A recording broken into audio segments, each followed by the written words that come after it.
একটা ভালোবাসায় ভুল বোঝাবুঝি হয়েই থাকে, কিন্তু সেই ভুল বোঝাবুঝিতে তোমার ভালোবাসার মানুষটি যখন তৃতীয় কোনো ব্যক্তির কথা শুনে সম্পর্ক চালানোর চেষ্টা করে, তার সত্যতা না যাচাই করে তোমাকে চরিত্রহীন বলতেও দ্বিধা করে না, অথচ সম্পর্কে যাওয়ার আগে পর্যন্ত তুমি একজন ভালো মানুষ ছিলে সবার কাছে, যার জন্য তুমি তোমার ভালো লাগা ত্যাগ করেছিলে বাবা মাকে উপেক্ষা করে, এমন সম্পর্ক থাকার থেকে না থাকাই ভালো।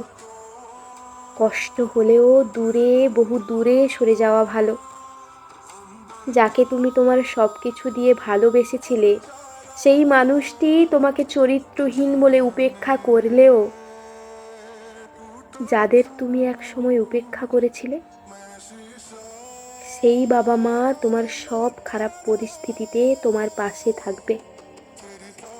তাই তাদের পাশে দাঁড়াও এবং নিজেকে ভালোবাসতে শেখো।